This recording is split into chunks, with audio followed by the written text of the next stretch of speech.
March 2nd, 1943, Bismarck Sea, 6:47 in the morning. Captain James Parker aimed his entire airplane like a rifle at a Japanese destroyer, moving 30 knots through dark water. In the nose of his bomber sat a 75-millimeter cannon, the same gun designed to destroy German tanks on European battlefields. The same gun that weighed more than 3 men. The same gun every engineer said would tear his aircraft apart. Every manual said this was impossible. Every calculation promised catastrophic failure. Every veteran pilot called it a suicide mission. Jim Parker called it Tuesday morning. But this moment didn't begin over the Bismarck Sea. It began 6 months earlier in failure so complete it threatened to lose the entire Pacific War. October 1942, Solomon Sea, 20,000 feet above nothing but ocean and death. The bomb bay doors opened. American crews leaned forward in their seats, hands on release levers, eyes on Norden bomb sites. Below them, Japanese destroyers cut through the Solomon Sea in perfect formation, gray steel slicing blue water, white wakes trailing like scars. The bombardier called out numbers, wind drift calculated, altitude confirmed, lead distance computed.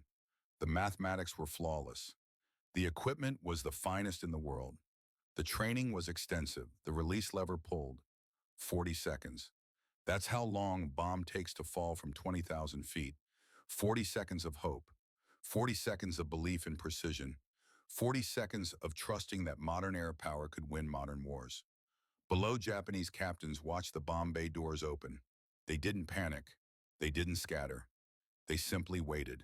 When the bombs fell, they ordered calm turns, clean maneuvers, almost bored. The ocean erupted in harmless white plumes. Every bomb missed, not by inches, by hundreds of yards. The destroyers sailed on, untouched, unstoppable, arrogant in their survival. This happened again and again, day after day, week after week. American bombers climbed to safe altitudes, dropped millions of dollars in ordnance, and watched it splash uselessly into the Pacific. The Tokyo Express kept running. Troops kept landing. Guns kept firing. American boys kept dying in jungles because the supply ships never stopped coming. The future of warfare that the Army Air Forces had promised was precision bombing from high altitude. Safety in the clouds, accuracy through technology, victory through mathematics. Out here, that future was a lie. The truth was brutal, and it had nothing to do with courage or skill. It was physics. A bomb drop from high altitude takes nearly a full minute to reach the sea. In that minute, a destroyer moving at 30 knots can change position by half a mile. Japanese captains knew this. They had drilled for it. They had mastered it. What was supposed to be impossible was happening every day. The doctrine was bleeding out. Crews flew home exhausted and empty-handed. Maintenance teams scavenged wrecks for spare parts. Morale sank with every wasted sortie. Meanwhile, Japanese destroyers ran the slot like it belonged to them, unloading men guns and ammunition without a scratch. Captain James Parker sat in the ready room at Port Moresby, 26 years old, staring at his hands. Strong hands, farm boy hands from Iowa corn country. His father raised him to believe that hard work and doing things right would bring success. The Air Corps taught him to believe in precision bombing, in technology, in the promise that American innovation could win wars cleanly, efficiently, scientifically. 23 combat missions had taught him something else entirely. That belief without results is just another word for failure. His brother Thomas had been a mechanic on the USS Arizona, December 7th, 1941. Thomas was below deck when the bomb hit. He was 23 years old. He died doing his job, trusting that the Navy would keep him safe. Jim joined the Air Corps 2 weeks later. He wanted revenge. He wanted purpose. He wanted to stop the Japanese Navy from killing more brothers. Instead, he spent 6 months dropping bombs into empty ocean. 23 missions. Hit rate 8%. And that 8% was against stationary targets, against moving ships, against the Tokyo Express, against anything that mattered. His success rate was 0. The other pilots felt it too. The corrosive doubt, the gnawing question that no one wanted to voice. What if we're doing this wrong? What if altitude isn't safety but cowardice? What if precision isn't possible? But questioning doctrine was dangerous. Careers ended for less. So they flew the missions, dropped the bombs, wrote the reports, and watched good men die because Japanese supply ships kept sailing. Then in July 1942, everything changed. A new commander arrived in theater. Major General George Churchill Kenny didn't look like a man who would revolutionize warfare. He was 53 years old, short, blunt-featured, aggressive in manner, more like a shop foreman than a polished general officer. World War I veteran, fighter pilot, innovator, troublemaker, the kind of man who read manuals only to find their weak points. General Douglas MacArthur, Supreme Commander of the Southwest Pacific, gave Kenny one order when he arrived. Stop those destroyers. I don't care how. Just stop them. Kenny read the reports. 127 missions. 3 ships damaged. 0 sunk. Millions of dollars wasted. Thousands of flight hours burned. Morale collapsing. He didn't debate the numbers. Didn't ask for clarification. Didn't request more bombers or better bombs or revised tactics. He threw the reports in the trash. Then he called his staff together and said 5 words that would change the Pacific War. Get down where you can hit them. The room went silent. Getting down meant flying low. Flying low meant flying into anti-aircraft fire, into machine gun range, into the killing zone where Japanese gunners could see the whites of American eyes. Every pilot knew what that meant. It meant death. But Kenny wasn't asking permission. He was issuing a verdict. The high-altitude doctrine had failed. The mathematics had failed. The safety had failed. If air power was going to matter in this war, it couldn't stay in the clouds. It had to go down into the spray, into the flak, right in front of the guns. And once Kenny reached that conclusion, the war in the Pacific was about to take a very dangerous turn. Getting lower solved one problem, but created another. At mast height, machine guns were useless. Rifle caliber rounds bounced off destroyer hulls like gravel off armor. Even 50 caliber rounds couldn't penetrate the vital areas. The boiler rooms, the magazines, the command bridges. Kenny didn't need noise. He needed shock. He needed something that could tear into a warship's guts and stop it dead. That's when he visited an Army ordnance depot outside Port Moresby. Sitting there covered in dust and neglect was the M475mm field gun, a brutal piece of artillery born in World War I, designed to crack concrete bunkers and punch through steel armor. It fired a 15-pound shell with enough force to destroy tanks. On land, it was bolted to the earth. The recoil was massive, but the ground absorbed it. In tanks, 30 tons of armor took the punishment. In an airplane, it had no business existing. Kenny stared at that gun for 5 full minutes, his mind working, calculating, imagining. Machine guns couldn't penetrate destroyers. Bombs from high altitude couldn't hit them. But a direct fire cannon aimed point blank, fired from a fast-moving aircraft. That could crack a warship open like an egg. He called for his chief engineer. Major William Bradford was a Massachusetts Institute of Technology graduate, 38 years old, a perfectionist who believed in numbers, stress calculations, and the laws of physics. The kind of man who trusted equations more than inspiration. When Kenny explained what he wanted, Bradford's face went pale. Put a 75mm cannon into the nose of a B-25 Mitchell bomber. Make it work. Make it fly. Make it fight. Bradford stammered through the objections. The weight alone would be a nightmare. The recoil would be catastrophic. The center of gravity would shift so far forward, the aircraft would be unflyable. The stress on the airframe during firing would exceed every design limit.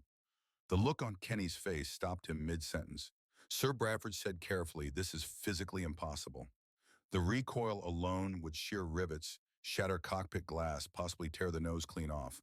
I'll have to document this. I'll have to put it in writing. This will likely kill the crew." Kenny's response was quiet, almost gentle, but it carried the weight of command.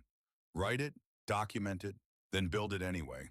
While you're talking about stress limits, Japanese destroyers are unloading troops. While your slide rules argue physics men are dying in the jungle. I don't need a perfect solution next week. I need a working weapon today. Bradford opened his mouth, closed it, opened it again. Finally, he nodded. "Yes, sir. I'll begin immediately." For 3 weeks, Major Bradford barely slept. He ran calculations until his eyes burned. He sketched designs until his hands cramped. He consulted every engineering manual the Air Corps possessed. The 75mm M4 gun weighed 653 kilograms, with mounting hardware and ammunition closer to 900 kilograms, all concentrated in the forward fuselage. The B-25 Mitchell was a tough, overbuilt medium bomber, twin-right Cyclone engines, sturdy construction, but it was never designed for this kind of forward weight. The recoil force was approximately 35,000 pounds, equivalent to being rear-ended by a truck at 40 miles per hour, and that force would hit the airframe in milliseconds while traveling at over 200 miles per hour. Bradford's stress analysis predicted multiple failure points. The nose mounting could shear, the fuselage skin could buckle, the cockpit windscreen could shatter from the shockwave. Engine synchronization could be disrupted, leading to stall conditions. His final report, typed on official letterhead, concluded with stark language. This modification will likely result in structural failure of the nose section engine stall from recoil shock or loss of control authority. Probability of crew survival during combat operations low to moderate. Strongly recommend alternative approaches be explored before proceeding with manned flight tests. Kenny read the report once. Then he signed it and wrote 4 words at the bottom: understood. Proceed with construction. Bradford had a choice. He could refuse, cite safety concerns, protect his conscience, let someone else build the death trap. Instead, he rolled up the report and walked to the engineering hangar. If this was going to kill someone, it would be his design that did it. And if it was going to work, it would be his engineering that made it possible. Either way, he would own the outcome. While Bradford worked on the prototype, Kenny faced another problem. Who would fly it? Building an experimental aircraft with an untested weapon system was one thing. Finding a crew willing to climb into that aircraft and pull the trigger was something else entirely. He called a meeting of squadron commanders, veteran pilots, men who had seen combat, men who had lost friends, men who understood what was being asked. Kenny laid it out plainly. No sugarcoating, no false promises. I need a pilot and a cannon loader for an experimental aircraft. It's dangerous, very dangerous. You might not come back, but if it works, we can stop those destroyers. We can cut the Tokyo Express. We can save the boys in the jungle. Silence filled the ready room. 40 pilots. Every one of them had seen the failure. Everyone knew the stakes. Everyone understood that volunteering meant gambling their life on an untested theory. The silence stretched, uncomfortable, heavy. Then Captain Jim Parker stood up. He wasn't the bravest pilot in the squadron. He wasn't the most skilled. He wasn't the obvious choice for a suicide mission. But he was the most tired of failing. Sir, he said quietly, I volunteer. Kenny studied him, searching for doubt, for hesitation, for the crack that would appear under pressure. He saw none. Captain Parker, do you understand what you're volunteering for? Jim thought about Thomas, about Pearl Harbor, about 23 missions of dropping bombs into empty ocean, about going home every night, knowing he hadn't made a difference. Yes, sir, I understand. If this doesn't work, I die. If I keep flying the way we're flying now, I die slower. I'd rather die trying something that might actually matter. Kenny held his gaze for a long moment, then nodded. You'll need a loader, someone to handle the shells in combat. Any volunteers? Another moment of silence. Then a young sergeant stood. Bobby Mitchell, 21 years old. Texan. Mechanic by trade before becoming a waist gunner. Captain Parker saved my life twice, Bobby said. Once over Rabaul, once over the Coral Sea. I figure I owe him, plus I've loaded artillery on the ground.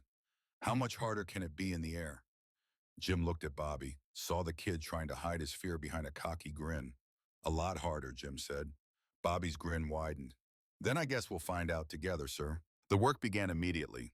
In a sweltering hangar outside Port Moresby, mechanics and engineers performed surgery on a B-25 Mitchell. First, they destroyed it. The elegant glass nose designed to house the bombardier and his precision Norden bomb sight was sawed off like an amputated limb. Gone. Replaced with blunt steel plates bolted and welded with brute force. The bombardier station disappeared. The navigator station was gutted. In their place, mechanics installed the massive 75mm cannon. It was so large the pilot could nearly touch the breech from his seat. There was no automation, no powered loading system, no elegant engineering, just metal hydraulics and violence waiting to be unleashed. The weight made the aircraft tilt forward like a wounded animal. The nose drooped toward the tarmac. The tail lifted off the ground. Bradford's solution was crude but effective. Add ballast to the tail. 180 pounds of raw lead bolted behind the rear gunner position. Balance the aircraft like a seesaw. It worked.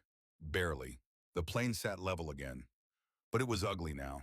Heavy, wrong by every rule of aerodynamic design. Test pilots who examined it reported that it handled like a dump truck with wings. Inside the cockpit, the changes were just as severe. The cannon nose loader would stand in the nose inches from the gun. He would manually lift 15-pound shells, wrestle them into the breech during turbulence, and brace for recoil that felt like a car crash. One mistake meant death. A drop shell could detonate. A misload could jam the gun. A failure to brace could break bones. Rumors spread through the base. Pilots joked that the plane would fly backward when it fired. They called it the flying artillery. Some called it the suicide box. Beneath the laughter was real fear. No one knew what would happen when that gun fired. Would the wings stay on? Would the engines keep running? Or would the aircraft simply disintegrate in midair? Scattering wreckage across the Pacific, after 3 weeks of work, the prototype was complete. Painted flat black. Given a nickname stenciled on the nose, the Gambler. Jim Parker stood looking at it in the pre-dawn darkness. Bobby Mitchell stood beside him. Neither spoke for a long time. Finally, Bobby broke the silence. "You think this thing will actually fly?" Sir Jim didn't answer immediately. He was thinking about physics, about recoil, about all the ways this could go catastrophically wrong. "I think it'll fly," he said quietly. "The question is whether it'll fly after we fire the gun. And if it doesn't," Jim looked at his hands. The hands that had dropped 23 missions worth of useless bombs. "Then at least we tried something different." Bobby nodded slowly. "When do we find out?" "Tomorrow morning, 6 a.m. The night before the test flight, Jim Parker sat in his tent writing a letter home. He didn't seal it, didn't know if he'd be alive to mail it or if someone else would have to send it for him. "Mom," he wrote, "if you're reading this from someone else, I want you to know I wasn't scared." Well, I was. But I was more scared of doing nothing while the war goes on. Thomas died trying to fix an engine when the bombs fell. At least I get to die flying. Tell Dad the farm will be okay without me. Tell Mary I'm sorry I won't make it home for Christmas. But know that I tried to do something that mattered. He set the pen down, stared at the words, almost tore the letter up a dozen times. Finally, he folded it and put it in his jacket pocket. Unsealed, unfinished, like so much else. 2 tenths down, Bobby Mitchell was doing something different. He wasn't writing letters. He was practicing. Load the shell, 15 pounds of high explosive steel. Grip it firmly, lift with the legs, not the back. Slide it into the breech. Slam it home. Lock the mechanism. Brace against the bulkhead. He did it 50 times. 50 times until his hands bled from the sharp edges. 50 times until the motion became muscle memory. 12 seconds per round. He needed to get it down to 10. His hands were already raw. Tomorrow they would be worse. In his quarters, Major Bradford couldn't sleep. He reviewed calculations one more time, checked stress analyses, rechecked failure predictions. He still saw 17 points where catastrophic structural failure could occur. 17 different ways to kill Captain Parker and Sergeant Mitchell. But it was too late to stop now. The aircraft was built. The crew was ready.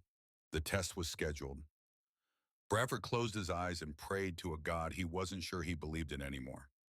Not for success, just for survivable failure. Just for the chance to learn from the wreckage. December 13, 1942, 5:30 in the morning. Port Moresby Airfield. Rain fell in sheets. Low clouds hung like wet blankets over the runway. Visibility was terrible. Conditions were dangerous even for normal flight operations. The Gambler sat at the end of the runway, black paint glistening with moisture, nose heavy despite the lead ballast, looking more like a mistake than a miracle. General Kenny stood by the control tower, face expressionless, arms crossed, watching. Major Bradford stood next to him, hands trembling, charts rolled under one arm. Everything he knew about engineering said this would fail. Mechanics stood at a safe distance, ready to respond to a crash, ready to pull bodies from wreckage. Jim Parker and Bobby Mitchell walked to the aircraft. They didn't shake hands, didn't exchange good luck wishes, just a single nod. warriors acknowledging what comes next. Jim climbed into the pilot's seat. The cannon dominated his forward vision. He could smell the gun oil, could see the stark industrial ugliness of the mounting hardware. Bobby took his position in the nose, standing room only, one hand gripping a rail, the other resting on a 15-pound shell. The right Cyclone engines coughed to life. The aircraft shuddered. Everything felt wrong. The balance was off. The weight distribution was terrible. Every instinct screamed that this machine shouldn't fly. Bradford's voice crackled over the radio. "Captain Parker, I strongly advise you abort this mission. Weather conditions are unsuitable. The aircraft is untested. Risk is unacceptable." Jim looked at the rain, at the clouds, at the cannon in front of him. "Major, we're already here. Nobody's turning back now." He switched to internal communication. "Bobby, you ready?" "Bobby?" Mitchell gripped the shell tighter. "As ready as I'll ever be, sir." "Then let's find out if physics is negotiable." Jim released the brakes. The Gambler lurched forward, heavy, reluctant, using nearly every foot of runway before the wheels finally grudgingly left the wet concrete. It climbed, slowly, painfully, like it didn't want to fly at all. Every vibration felt wrong. Every groan of metal sounded like a warning. Every instrument reading screamed danger. But it flew. The target was a coral reef 5 miles offshore, chosen because if the aircraft disintegrated, no one would die except the crew volunteering for this madness. At 1,000 feet, Jim began his descent. The ocean grew closer. Spray from the waves began hitting the windscreen.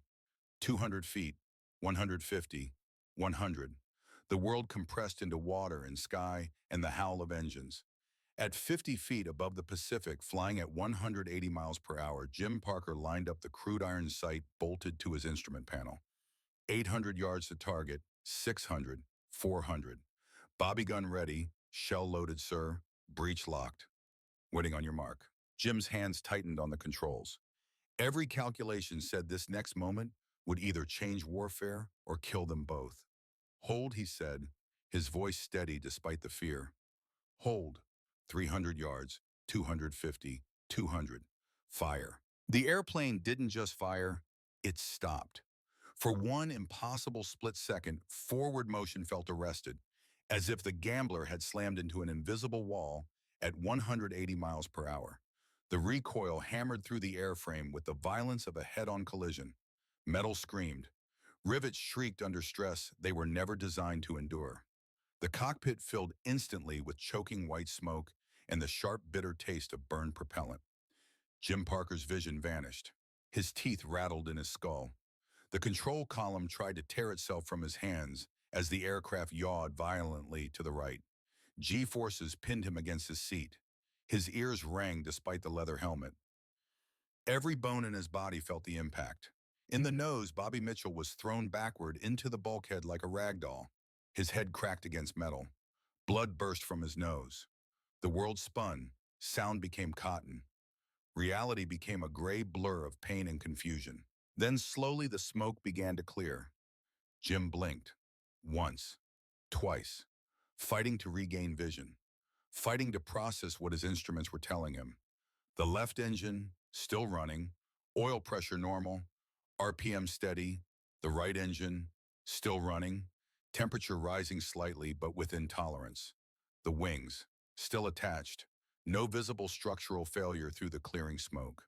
The control surfaces, sluggish but responsive. Elevator answering. Rudder answering.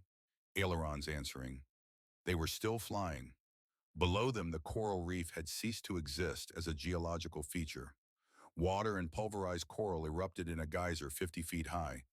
The ocean boiled white. Chunks of ancient rocks spun through the air. The impact crater was visible even from altitude, a dark wound in the turquoise shallows. The shell had hit exactly where the nose had been pointed. On the ground, Major William Bradford stood frozen. His clipboard slipped from nerveless fingers and clattered on the wet tarmac.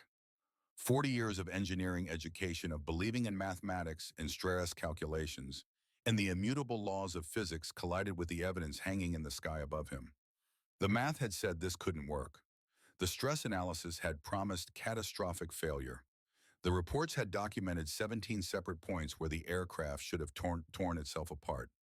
But the evidence was still flying, still intact, still defying everything he thought he knew. Jesus Christ, Bradford whispered, his voice hoarse, shaking. It actually worked.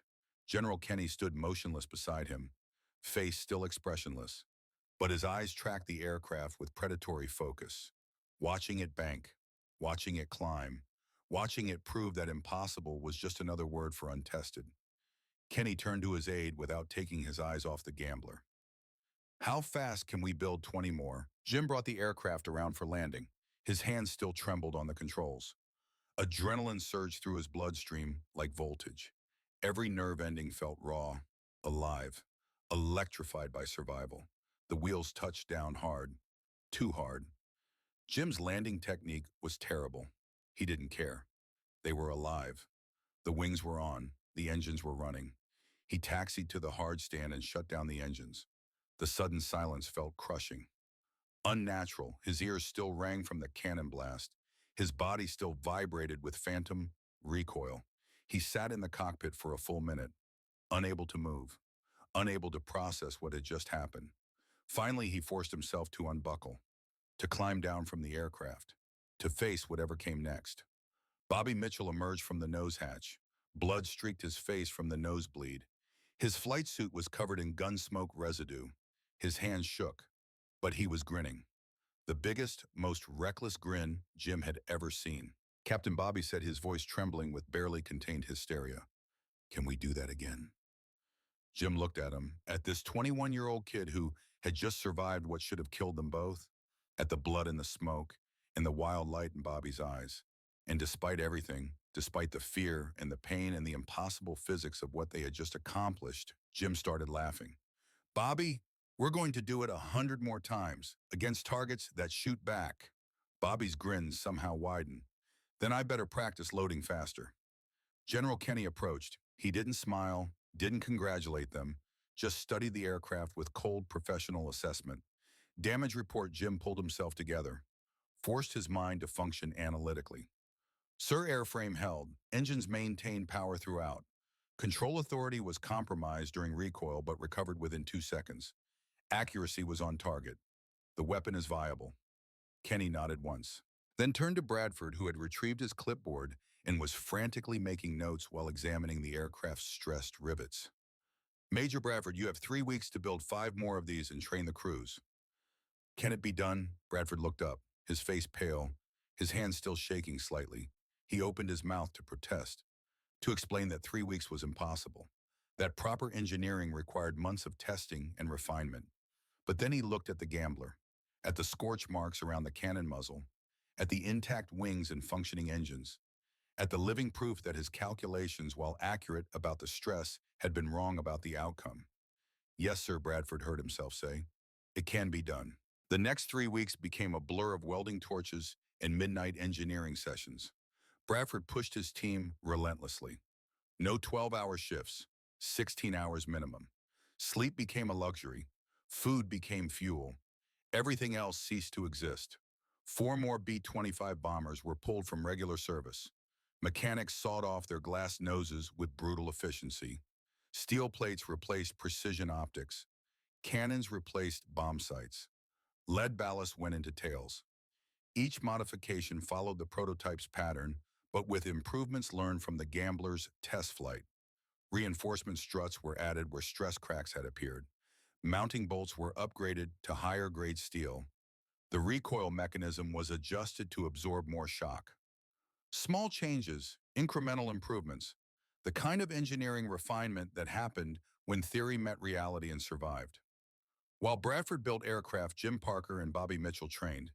They flew practice runs against old hulks, rusted wrecks sitting in shallow water off the New Guinea coast, relics of earlier battles, now serving as target practice for a weapon that shouldn't exist. The first 10 runs were disasters. Jim's accuracy was terrible. Aiming an entire aircraft while managing airspeed, altitude, and approach angle was nothing like using a bomb sight.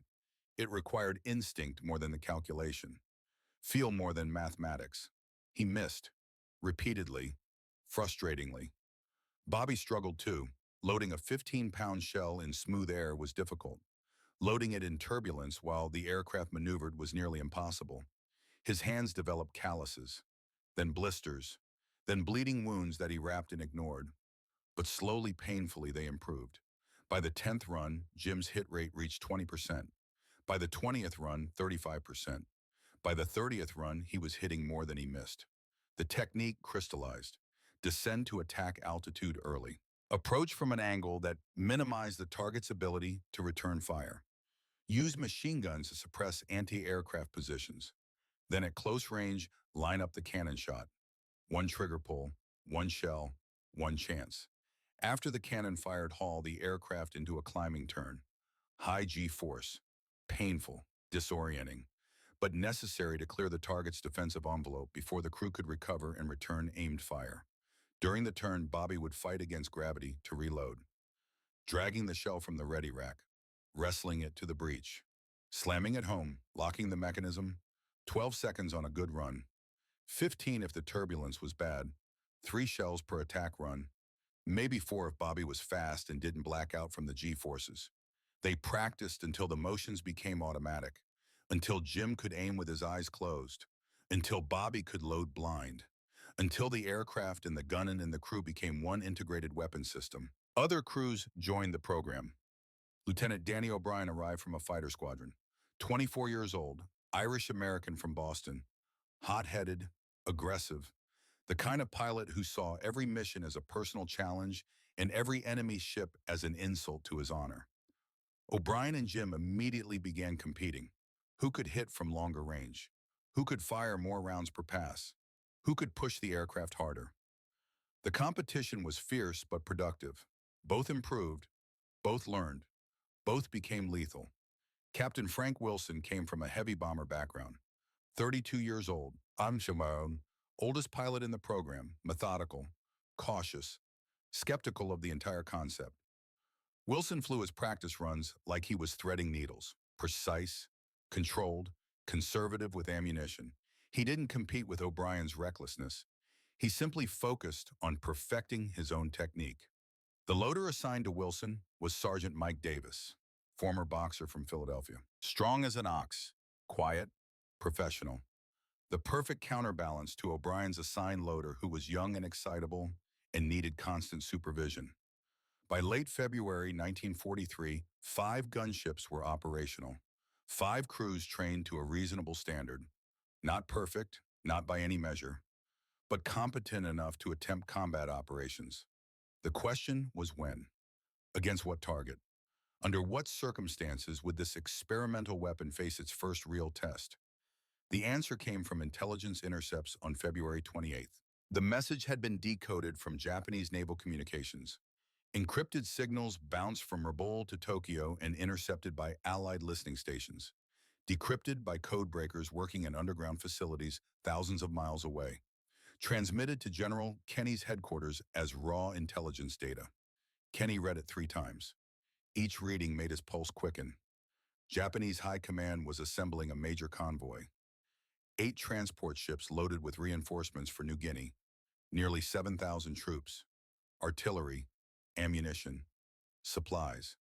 Everything needed to retake Leh and push Allied forces back into the sea, escorting the convoy 8 destroyers.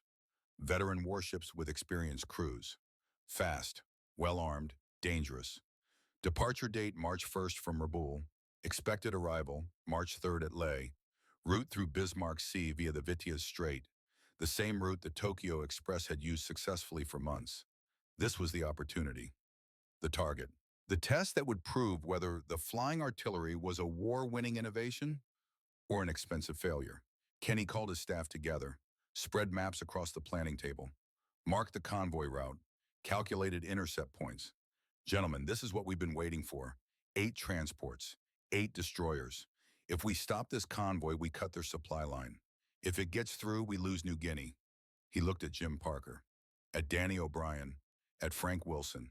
Your gunships will hit the destroyer escorts. Conventional bombers will handle the transports. We coordinate the attack. We hit them hard. We hit them fast, and we don't let a single ship reach Leh. Questions. Jim raised his hand. Sir, the destroyers will be expecting high-altitude bombing. When we come in low with cannons, they won't know how to respond at first. But they'll adapt quickly. We'll get one, maybe two passes before they figure out the threat profile. After that, it becomes a knife fight. Kenny nodded. Which is why you'll have strafer support. B-25s with machine gun noses will suppress their anti-aircraft positions while you line up cannon shots. Teamwork, coordination, mutual support. Frank Wilson spoke up, his voice measured. Careful. Sir, we've trained against stationary targets. These destroyers will be maneuvering. They'll be shooting back with everything they have. Our survival rate could be... He trailed off, not wanting to say the number everyone was thinking. Kenny met his eyes. I know. I've read the casualty projections. 30 to 40% loss is expected. Maybe higher. The room went silent. But here's the alternative, Kenny continued, his voice hard. If this convoy gets through those 7,000 Japanese troops, we'll kill how many of our boys on the ground, 1,000, 2,000? How many American soldiers die because we were too afraid to risk 30 pilots? No one answered. There was no answer. Just the cold calculus of war, the mathematics of acceptable loss. Danny O'Brien broke the silence. When do we go, Sir Don? March 2nd. Weather forecast shows low clouds, perfect for low-altitude approach. You'll have surprise, you'll have support, and you'll have a chance to change this war. Kenny straightened. His voice took on formal tone. This is a volunteer mission. The risks are extreme. If anyone wants to step back, now is the time. No shame, no consequences, just honest assessment of what's being asked. Not one pilot moved. Kenny allowed himself a small smile. Dismissed. Get some rest. Tomorrow we make history. Across 3,000 miles of ocean aboard the destroyer, Shirayuki anchored at Rabaul. Commander Yamashita Kenji stood on the bridge and watched the sunset paint the sky blood red. 32 years old, graduate of the Imperial Japanese Naval Academy, veteran of battles at Java Sea and Coral Sea, professional, competent, confident in his ship and his crew. Yamashita came from a samurai family, minor nobility dating back centuries. He had been raised on stories of honor duty and service to the emperor. His great-grandfather had fought in the Meiji Restoration. His grandfather had served in the Russo-Japanese War. His father had been a naval officer until tuberculosis took him. Now it was Yamashita's turn to uphold the family legacy. Tomorrow Shirayuki would escort the convoy to Lai. A routine mission, standard procedure. The Americans had been trying to stop Tokyo Express runs for months with no success. High-altitude bombing was ineffective against maneuvering warships. Everyone knew this. The physics were clear. His executive officer, Lieutenant Nakamura, approached with the final loading reports. All supplies aboard, all crew present, all systems operational. Weather forecast, Yamashita asked. Low clouds, poor visibility, rain likely. Yamashita nodded. Good. The Americans won't fly in bad weather. Their bombing accuracy is terrible even in clear conditions. Nakamura hesitated. Sir, intelligence reports suggest the Americans may be developing new tactics. Yamashita turned, raised an eyebrow. New tactics such as lower altitude approaches, direct attack profiles. Yamashita considered this, then dismissed it. Lower altitude means they fly into our anti-aircraft range. Their bombers are too large, too slow, too vulnerable. It would be suicide. Nakamura bowed slightly. Yes, sir. As you say. But something in Nakamura's tone suggested doubt. Yamashita studied his executive officer. Nakamura was young but sharp, not prone to unnecessary worry. You disagree. Nakamura chose his words carefully. Sir, the Americans are desperate. Desperate men try desperate things. We should at least prepare for unconventional attacks. Yamashita appreciated the respectful disagreement. It showed Nakamura was thinking tactically rather than just following doctrine. Very well. Tomorrow maintain heightened alert even in poor weather. All gun crews at ready stations. No assumptions about American limitations. Nakamura bowed more deeply. Yes, sir. Thank you, sir. After Nakamura left, Yamashita remained on the bridge. The sunset had faded to purple twilight. Stars began emerging in the tropical sky. He thought about his wife Akiko, waiting in Tokyo with their daughter Yuki, 5 years old now, growing up in a world at war, A world where her father spent months at sea protecting supply lines to distant battlefields. Yamashita had written them a letter before departure. Standard practice before any mission, just in case. In the letter, he told Yuki about the ocean, about the stars that looked different this far south, about the flying fish that sometimes landed on deck. He told Akiko about his crew, about the young sailors who reminded him of his younger self, about the responsibility of command. He didn't tell them about the danger, about the American bombers, about the possibility that this routine convoy escort might be his last mission. Some things a warrior kept to himself. Tomorrow, Yamashita thought we deliver the troops, we protect the convoy, we maintain the supply line, we do our duty, and if the Americans try something foolish, we will teach them why surface ships still rule the Pacific. March 1st, 1943. Evening. Port Moresby. Jim Parker sat outside his tent watching mechanics perform final checks on the Gambler. They worked under portable lights, tools clinking in the darkness. Professional, thorough, making sure tomorrow's mission wouldn't fail due to mechanical oversight. Bobby Mitchell sat beside him, cleaning his hands for the 50th time, trying to get the gun oil and metal residue out from under his fingernails. A pointless task. The residue never fully came out anymore. "You nervous, sir?" Bobby asked quietly. Jim considered lying, maintaining the officer's facade of confidence. But Bobby had earned honesty. Terrified. Bobby nodded. "Me too." They sat in silence for a while, listening to the jungle sounds, the distant ocean, the mechanical symphony of preparation. "You think about Thomas much?" Bobby asked. "Every day." "What do you think he'd say?" "About tomorrow," Jim smiled slightly. "Thomas would say, 'I'm an idiot for volunteering.' Then he'd ask if he could come along." "That sounds about right for brothers," Jim looked at Bobby. This kid who had followed him into something that might kill them both. This kid who loaded shells with bleeding hands and never complained. This kid who had become more than a subordinate, more than crew. "Bobby, if something happens tomorrow." Bobby cut him off. "Sir, with respect, no. We're not doing the farewell speech. We were both coming back. We're both going to tell this story when we're old men boring our grandkids. Deal?" Jim wanted to argue. To be realistic about the odds. To acknowledge the very real possibility that one or both of them wouldn't see sunset tomorrow. But instead, he nodded. "Deal." Danny O'Brien walked past, heading to his own tent. He was singing, off-key, some Irish drinking song about sailing and death and glory. O'Brien saw them watching and grinned. "Tomorrow, boys, we make those Jap destroyers wish they'd stayed home." His confidence was either inspiring or insane. Jim couldn't decide which. After O'Brien left, Frank Wilson approached. Older, quieter, more thoughtful, Captain Parker Wilson said formally. "May I join you?" Jim gestured to the ground. Wilson sat stiffly. He wasn't comfortable with casual interactions. Too many years of military structure. "I wanted to say," Wilson began, then paused, searching for words. "I wanted to say that if I don't make it tomorrow, it's been an honor serving with you. You turned a suicidal concept into a viable weapon. That takes vision and courage." Jim felt uncomfortable with the praise. "Sir, we all did this together." Wilson shook his head. "No, you volunteered first, when no one else would. That matters." Before Jim could respond, the loudspeaker crackled to life. "All air crews report to briefing room. Final mission brief at 2100 hours. The three of them stood, Bobby, Jim, Wilson, heading to learn the final details of tomorrow's attack. As they walked, Jim looked up at the stars. The same stars Yamashita was probably looking at from Shirayuki's bridge. Two warriors on opposite sides of the ocean, both preparing for tomorrow, both believing in their cause, both willing to die for it. Tomorrow those two worlds would collide, and only physics would decide the outcome. The briefing room was crowded.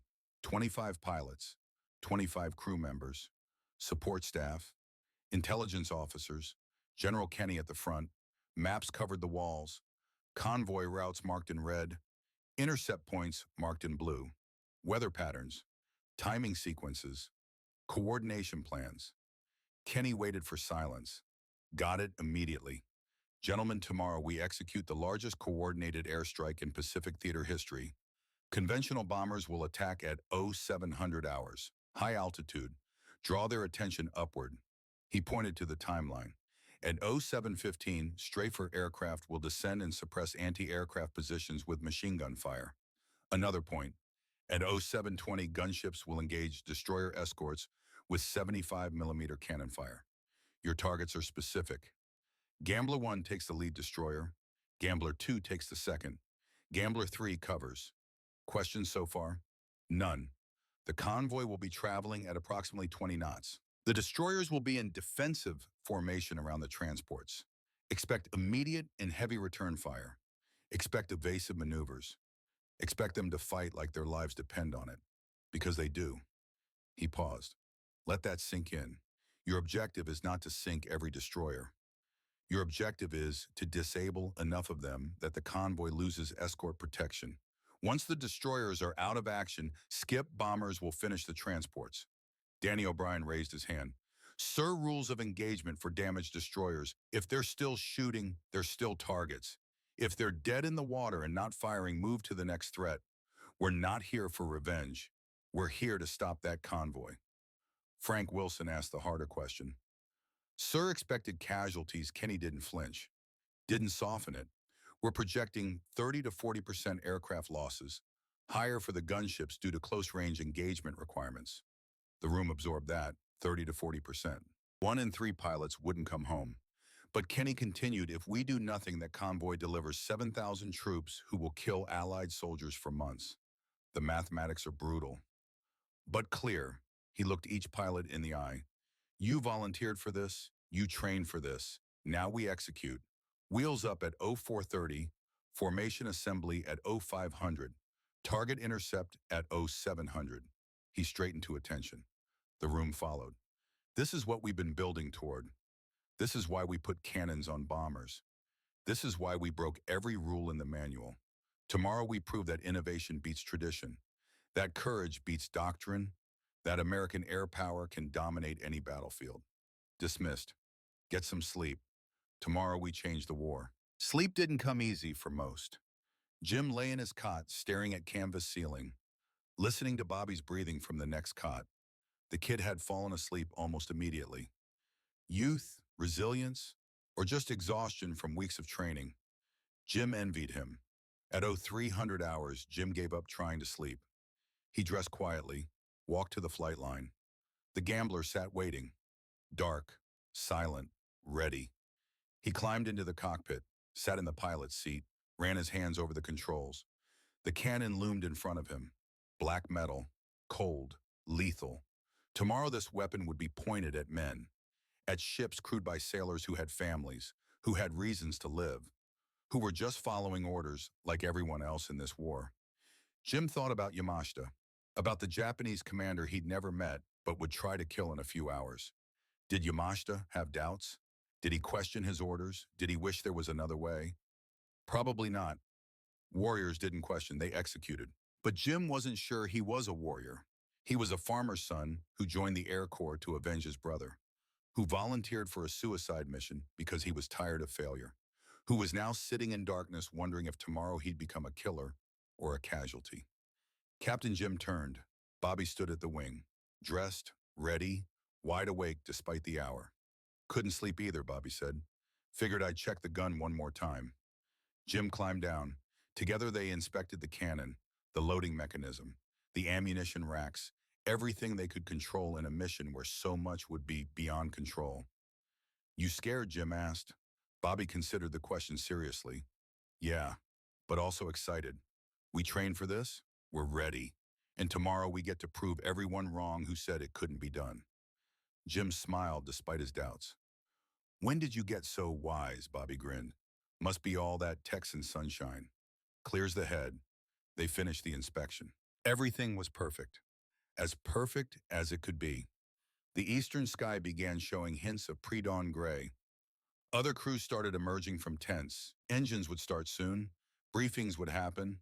The mission would begin. Jim took one last look at the stars, fading now, giving way to dawn. Thomas, he thought, if you're watching, this one's for you, for Pearl Harbor, for everyone we've won, for everyone we're trying to save. The stars didn't answer. They never did. But the sun kept rising anyway. And with it came March 2nd, 1943. The day the ocean would catch fire. The day physics and courage would collide over the Bismarck Sea. The day the gambler would roll the dice one final time. 4:30 in the morning, March 2nd, 1943. The darkness before dawn held a particular quality. Not quite night, not yet day. A liminal space where the world held its breath and waited. Jim Parker stood beside the gambler, watching mechanics perform final checks. They moved with quiet efficiency. No wasted motion, no unnecessary conversation. Men who understood that lives depended on their work.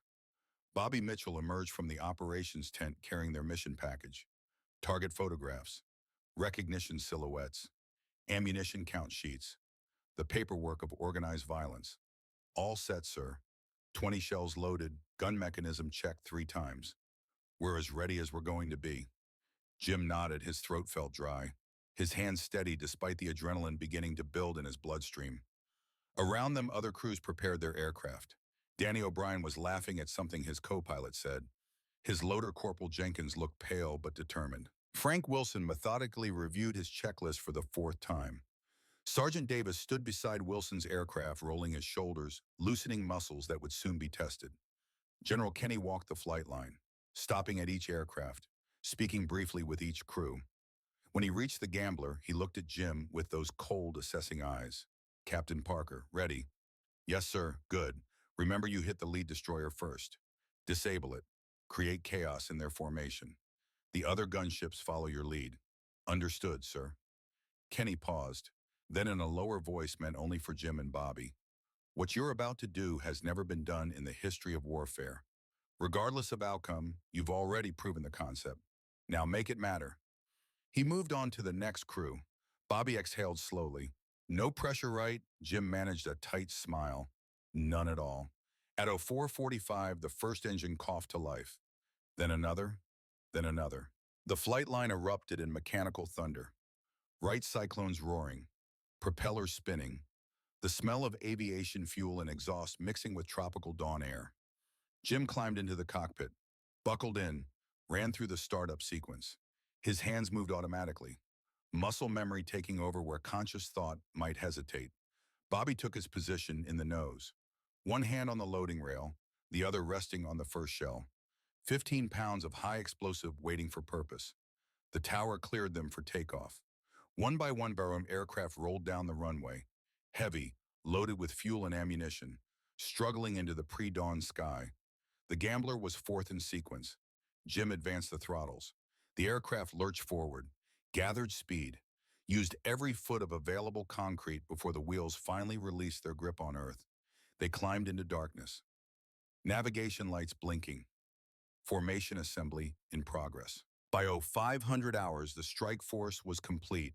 5 gunships, 12 strafers, 8 skip bombers, 25 aircraft total.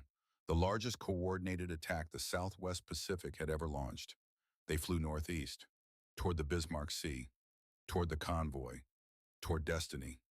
Jim looked out at the other aircraft, silhouettes against the lightning sky, each one carrying men who had volunteered for this, men who understood the odds, men who came anyway.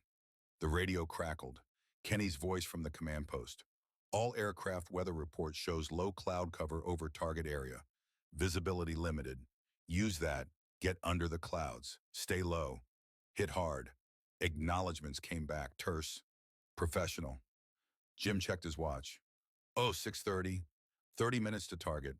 He thought about Yamashita, out there somewhere, sailing confidently toward Leh, expecting another day of successful convoy escort, not knowing that the rules had changed. That altitude was no longer safety. That American desperation had created something new and terrible. War was like that. One side adapted, the other died. Simple mathematics dressed up in strategy and tactics. Bobby's voice came through the intercom. Sir, I've been thinking about what happens if this works, if we actually stop the convoy. Does that mean we've changed how wars are fought? Jim considered the question. Maybe. Or maybe we've just found one more way to kill each other. Hard to say which. Bobby was quiet for a moment. I hope it means something. I hope Thomas would think it meant something. Jim's throat tightened. Me too, Bobby. Me too. The clouds appeared ahead, dark, heavy, hanging low over the water like smoke. All aircraft descend to attack altitude. Maintain formation. Target should be visible in 5 minutes. Jim pushed the nose down. The Gambler dropped through the cloud layer. Gray turned to darker gray. Then suddenly they broke through. The ocean spread below them. Dawn light painting the water in shades of silver and deep blue. And they're exactly where intelligence predicted the convoy sailed. 8 transport ships in 2 columns, 8 destroyers surrounding them in protective formation. White wakes trailing behind each vessel. The pride of the Imperial Japanese Navy delivering reinforcements that would kill Allied soldiers for months if they reached shore. Jim's pulse quickened. This was it. The moment everything had been building toward. All Gambler aircraft, this is Gambler lead. Target acquired, descending to attack altitude. Follow my lead. They dropped to 100 feet above the water. Propeller wash kicking up spray. The ocean became a gray blur beneath them. The destroyers grew larger. Details emerged. Gun turrets, antenna arrays, men moving on deck. Aboard Shirayuki, the radar operator's voice cut through the morning routine. Contact multiple aircraft bearing 190, range 15 kilometers. Altitude low, very low. Commander Yamashita Kenji looked up from his morning tea. Low. How low? Under 200 meters, sir. Descending further. Yamashita's mind raced. Low altitude meant torpedo attack. Standard procedure was to turn the ship to narrow the profile. Present minimal target. All ships prepare for torpedo attack. Turn to heading 270. Bring all anti-aircraft batteries to bear. The destroyers began their turns. Practiced, professional, exactly as doctrine demanded. But Yamashita felt something wrong, something off about this attack profile. The Americans had never pressed low-altitude attacks before. Too dangerous, too costly. Lieutenant Nakamura appeared at his elbow. Sir, the aircraft are not pulling up for torpedo runs. They're maintaining altitude. Coming straight at us. Yamashita raised his binoculars. Focused on the lead aircraft. It was a twin-engine bomber. Medium size. But the nose. The nose was wrong. Not glass, steel, and something protruding from the nose. Something large and cylindrical. What is that? Yamashita whispered. Then understanding hit him like cold water. A gun. They had mounted a gun on the aircraft. His mind rejected it immediately. Impossible. The recoil would destroy the airframe. No aircraft could carry artillery, but the evidence was flying straight at him at over 300 kilometers per hour. Evasive action, Yamashita screamed. Hard to starboard. All guns fire at will. Shirayuki heeled over. The turn coming too slow, too late. The American bomber didn't release anything. Didn't pull up. Just came straight on. Growing larger in Yamashita's vision with terrifying speed. Jim's world narrowed to the iron sight and the destroyer centered in it. 800 meters, 600, 400. Everything else fell away. The other aircraft, the ocean, the sky. Only the target mattered. Only the shot. Bobby's voice, tense, ready, shell loaded, breech locked, gun ready on your mark. Jim's hands were rock steady now. All the fear, all the doubt, gone, replaced by cold focus. 300 meters, 250. Machine guns opened up from the Gambler's nose. Streams of tracer fire walking across Shirayuki's deck, hitting the bridge windows, forcing gunners down, suppressing return fire for precious seconds. 200 meters, Hold Jim said, his voice calm, almost gentle. 150 meters. Hold. 100 meters. So close Jim could see individual sailors on deck. Could see their faces, young faces, scared faces. Fire. The cannon roared. The universe stopped. The Gambler slammed backward against its own momentum. The recoil hit like a physical blow. Jim's vision grayed at the edges. His hands fought the controls. The aircraft yawed violently. Bobby was thrown into the bulkhead. His head cracked against metal. Blood, pain, the world spinning, the smoke, the noise, the chaos. Then the shell hit. 1.2 seconds of flight time. 75mm high explosive projectile striking Shirayuki's bridge at over 2,000 feet per second. It punched through the light armor like paper, detonated inside the bridge. The explosion was contained, focused, magnified by the confined space. Windows exploded outward in a spray of glass and steel fragments. The bridge structure buckled. 4 officers died instantly. The radio equipment disintegrated. Fire erupted from ruptured electrical systems. Commander Yamashita Kenji was standing 3 feet from the impact point when it detonated. The blast wave picked him up and threw him against the rear bulkhead. His head struck metal. Head struck. Blood burst from a gash above his eye. His right arm bent at an unnatural angle. Broken. He tried to stand, couldn't. His legs wouldn't respond. The world was cotton, sound muffled, vision blurred. Through the smoke and ringing ears, he heard screaming, saw Lieutenant Nakamura crawling, saw fire spreading, saw his ship dying around him. This wasn't supposed to happen. Destroyers didn't die to aircraft. Physics didn't allow it. The Americans couldn't do this. But they had. Jim hauled the Gambler into a climbing turn, G-forces crushing, his vision tunneling, fighting to stay conscious. Bobby status. Bobby's voice came back weak. Hurt. I'm okay. Loading next shell. Give me 15 seconds. Jim leveled out at 500 feet, looked back at Shirayuki. Smoke poured from the bridge, black and angry. The destroyer's course had become erratic. The neat white wake now a confused pattern. We hit her, Jim said, his voice shaking with adrenaline. We actually hit her. Then do it again, Bobby gasped. Shell loaded. Let's finish this. Jim brought the Gambler around for a second pass. But now the other destroyers had realized the threat. Anti-aircraft fire filled the sky. 20-millimeter tracers, 40-millimeter bursts. The air became lethal. Gambler 2, Danny O'Brien's aircraft, was making its run on the second destroyer. Jim watched O'Brien's approach. Too aggressive, too straight, no evasion. The destroyer Asaguma was ready. Its captain had seen what happened to Shirayuki. He concentrated every gun on O'Brien's aircraft. The sky erupted in fire. O'Brien's left engine exploded, smoke and flame trailing. The aircraft lurched sideways. Cockpit glass shattered. Corporal Jenkins, the loader, was hit. Blood sprayed across the interior. Gambler lead, this is Gambler 2. O'Brien's voice tight with pain. I'm hit bad. Engine's gone. Control's not responding. Get out of there, Jim transmitted. Break off, ditch if you have to. But O'Brien didn't break off. Instead, he somehow steadied the dying aircraft. Lined up one last shot at Asaguma. If I'm going down, O'Brien said, his voice eerily calm now. I'm taking one of them with me. The cannon fired. O'Brien's last shell. It struck Asagumo's waterline. Not a killing hit, but enough to start flooding. Enough to slow the destroyer. Then O'Brien's aircraft hit the water. The impact was brutal.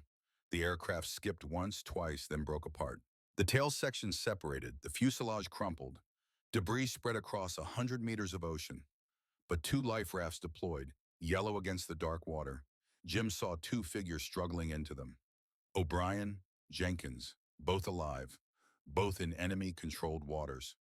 Gambler 2 is down, Jim transmitted. I see survivors in rafts. 2 souls. There was nothing more he could do. The mission continued. The battle raged. Frank Wilson's aircraft Gambler 3 was making its attack run on a 3rd destroyer. Precise. Controlled. Wilson fired 3 shots. 2 hits. The destroyer's steering mechanism was damaged. It began turning in circles. The strafer aircraft were suppressing anti-aircraft positions with devastating effect. Machine gun fire raking decks, forcing crews away from their weapons. Skip bombers were attacking the transports now, bombs skipping across the water, slamming into hulls below the waterline. Explosions, fire, ships listing. The battle had descended into chaos, organized violence fragmenting into individual desperate struggles. Jim made his second run on Shirayuki. The destroyer was barely moving now, dead in the water, still firing but weakly, uncoordinated. Bobby loaded the 3rd shell. His hands were bleeding, his face was pale, but his voice was steady. Ready, sir. One more for Thomas. Jim lined up the shot, aimed for the stern, where the depth charges were stored. Fire. The shell hit perfectly, detonated the depth charges. The secondary explosion tore the stern open. Water rushed in. The destroyer began settling by the aft section. Sinking, Shirayuki was finished. Commander Yamashita Kenji pulled himself to his feet using a twisted railing. Blood ran down his face. His broken arm hung useless. But he was alive. Around him, his bridge was destroyed. 4 officers dead. The helmsman critically wounded. Radio silent. Fire spreading. Lieutenant Nakamura appeared through the smoke, bleeding from multiple cuts but functional. "Sir, we're sinking. I've ordered abandon ship." Yamashita nodded. His voice came out hoarse, weak. "Get the men off. Lifeboats, rafts, whatever floats." He staggered to the shattered bridge windows, looked out at the battle. 5 of the 8 destroyers were dead or dying. The transports were burning. The convoy was finished. They had lost. The Americans had done the impossible. Through the smoke and spray, Yamashita saw something. 2 yellow rafts, not Japanese rafts, wrong color, wrong pattern. American aircrew, the ones from the bomber that crashed, floating in the middle of the battle, helpless. Nakamura followed his gaze. "Enemy survivors, sir." Yamashita thought about his code, about Bushido, about what his ancestors would expect.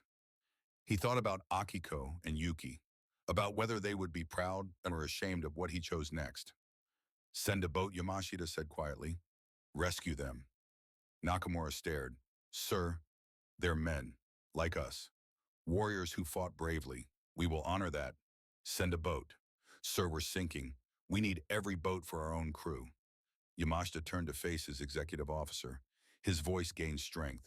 "We are samurai. We do not leave warriors to die in the sea, even enemy warriors, especially enemy warriors who fought with honor. Send a boat." Nakamura bowed deeply. "Yes, sir, as you command." A motor launch was dispatched. It cut through the debris field, reached the American rafts, pulled 2 soaking wounded men aboard. Lieutenant Danny O'Brien and Corporal Jenkins became prisoners of war, but they became living prisoners. They would survive the war, return home, tell the story, because one enemy commander chose honor over hate. By 1000 hours, the Battle of Bismarck Sea was over. All 8 destroyers were sunk or disabled. 7 of the 8 transports were destroyed.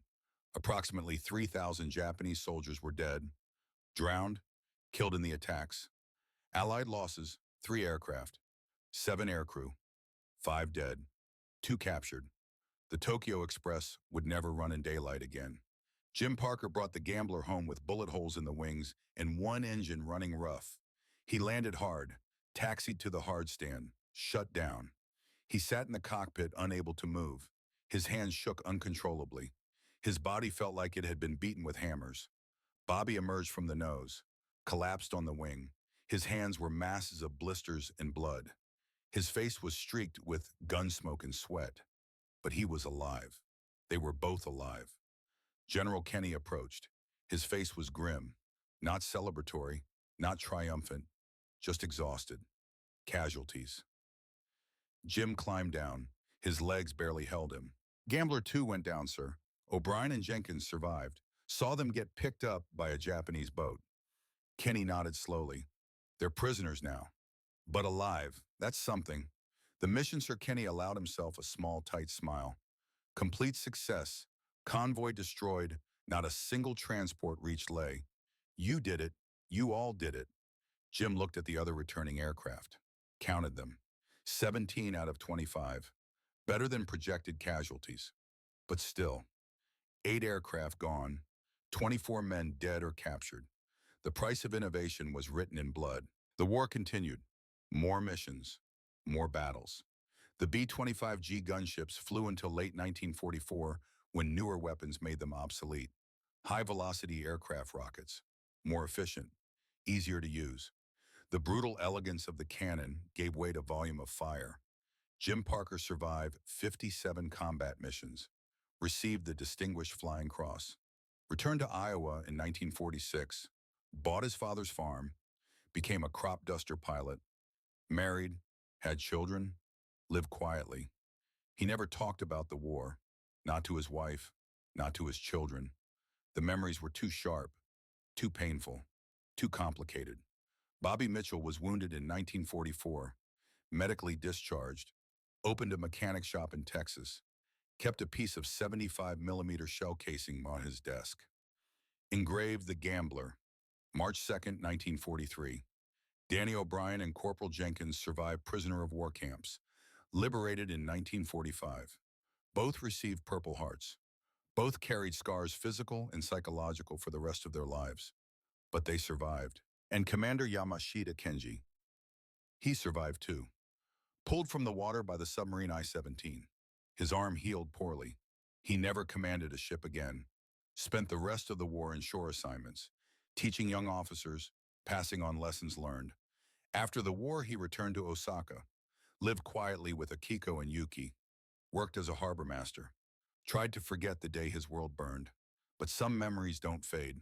1955, 10 years after the war ended. As part of U.S.-Japan reconciliation efforts, a group of former Imperial Navy officers visited the United States. Cultural exchange, friendship, building bridges between former enemies. Commander Yamashita Kenji, now retired, was among them. Through veterans organizations and mutual contacts, someone arranged a meeting. A quiet meeting in a veterans hall in Los Angeles. No press, no officials, just two men who had tried to kill each other over the Bismarck Sea. Jim Parker, now 39 years old, graying at the temples, walked into the hall. Saw Yamashita standing by a window. Smaller than Jim imagined. Older. The right arm held stiffly. War injury never fully healed. They stood 10 feet apart, studying each other. The translator stood nervously between them. Yamashita spoke first. In Japanese. The translator converted. You were the pilot that day, the cannon. Jim nodded. Yes. Yamashita's face showed something complex, not anger, not resentment, something deeper. You fought well, honorably. Your weapon changed everything. Jim searched for words. Your ship fought bravely. Your crew died with honor. Silence stretched between them, the weight of memory, the burden of survival. Then Jim said something the translator almost didn't convert. I heard you rescued my wingman. O'Brien. He came home because of you. Yamashita's expression softened. War is war. We fight as ordered. But beneath the uniform, we are men. With families. With honor. I could not leave warriors to die in the sea. Jim felt his throat tighten. O'Brien has a daughter now. She's 3 years old. She exists because you chose mercy. Yamashita bowed slightly. I am glad. My daughter was 3 during the war. I thought of her when I gave the order. They stood in silence again. Then simultaneously both extended their hands.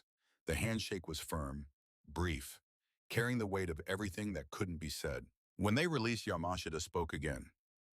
May I ask you something? Of course. Do you regret it, what you did? Jim thought carefully. I regret the necessity. I regret that men died, yours and mine. But I don't regret trying to end the war, to save lives in the long term. Yamashita nodded slowly. A good answer. An honest answer. I feel the same about my service. They parted that day with mutual respect. Two warriors who had done their duty, who had survived, who now carried the burden of memory in peacetime. Jim never saw Yamashita again, but he thought about him often, about the man who chose honor when vengeance would have been easier. 1989. Jim Parker was 72 years old, retired from farming, living quietly in Iowa. His grandson, 16 years old, came to visit, working on a school project about innovation in warfare. Grandpa the kid asked nervously, my teacher said you flew something called a gunship in World War II, with a cannon on it. Is that true? Jim had avoided this conversation for 44 years. But looking at his grandson at the earnest curiosity, he realized the story needed to be told, for it was lost forever. He walked to the barn, opened an old footlocker he hadn't touched in decades. Inside were photographs, medals he never displayed, and a piece of metal, a fragment from a 75 millimeter shell casing. He told the story, not all of it. Some memories were too painful, but enough. He told about the gambler, about Bobby Mitchell, about the test flight that should have killed them, about the Battle of Bismarck Sea, about O'Brien going down and being rescued by the enemy. He told about meeting Yamashita, about the handshake that closed the circle. His grandson listened with wide eyes. At the end, he asked, did it matter what you did? Jim thought about that question for a long time. Finally, he said, we proved something. That when the old ways stop working, you try new ways, even dangerous ways. even ways everyone says are impossible. Because aren't won by the side with the best doctrine. They're won by the side willing to adapt faster. He handed the shell fragment to his grandson. Keep this. Remember that rules exist until someone brave enough breaks them. Remember that physics can bend if you push hard enough. Remember that sometimes one shot changes everything. The kid held the fragment like it was sacred. We'll remember Grandpa. Promise. 2010. Afghanistan. A different war. A different century. Captain Jennifer Martinez piloted an AC-130U Spooky gunship over Helmand Province. The aircraft carried a 105mm howitzer, a 40mm Bofors cannon, a 25mm Gatling gun, sophisticated sensors that could see through darkness and weather. The mission was close air support, American soldiers pinned down by enemy fire. Martinez brought the gunship into orbit, fired the 105mm. Precision strikes. The enemy position disintegrated. The soldiers were saved. After landing, the weapons officer showed Martinez a photograph. Found it in the historical archives, he said. Thought you might find it interesting. The photo showed a B-25 Mitchell with a 75mm cannon protruding from the nose. Caption read B-25G, Gunship the Gambler, March 1943. Martinez studied it. That's a cannon on a medium bomber. First one ever, the weapons officer said. They said it was impossible, said the recoil would tear the plane apart. But it worked, and it led to this. He gestured at their AK-130. Martinez looked at the old photograph, at the young pilot standing beside the aircraft. Captain James Parker, according to the caption. Every time we orbit a battlefield, she said quietly, we're continuing what they started. Flying artillery, impossible, made real. The weapons officer nodded. Innovation doesn't come from comfort. It comes from corners, from desperation, from people willing to try what everyone says can't be done. Martinez kept the photograph, hung it in her locker, a reminder that the impossible was just waiting for someone brave enough to try. The story of the gambler and the flying cannon isn't taught in most history classes. It's a footnote, a curiosity, an odd experiment from a desperate phase of the war. But it matters. It matters because it proves that doctrine isn't destiny, that tradition isn't truth, that when the old answers stop working, you write new ones. It matters because it shows that courage isn't the absence of fear. It's doing what needs doing despite the fear. Jim Parker was terrified. Bobby Mitchell was terrified. They flew anyway. It matters because it demonstrates that even in the midst of war, honor can survive. Yamashita could have left O'Brien to die. No one would have blamed him. But he chose mercy. He chose humanity. The B-25 gunship lasted 18 months in combat. Then it was replaced by better weapons, more efficient killing machines. That's how war works. Innovation and obsolescence in constant cycle. But the lesson doesn't obsolete. The lesson is that Americans win wars not because we have the best equipment, though we often do. Not because we have the bravest soldiers, though we usually do. We win because when we hit a wall, we go around it, over it, through it. We don't accept that something is impossible. We make it possible. George Kenney looked at a failed doctrine and threw it away. William Bradford built a weapon that shouldn't exist. Jim Parker flew it into combat. Bobby Mitchell loaded shells with bleeding hands. Together they changed the war. That's the American way. Not perfection, not elegance, just raw determination to solve the problem in front of us using whatever tools we have. The values that drove those men in 1943 are the same values that built this country. Innovation, courage, adaptability, the willingness to break rules when rules stop working, the capacity for mercy even toward enemies. Those values won World War II. They built the greatest military in human history. They created the modern world, and they still matter today. Every AC-130 gunship that orbits a battlefield carries the ghost of the gambler in its DNA. Every innovation that saves American lives traces back to someone who looked at impossible and said, watch me.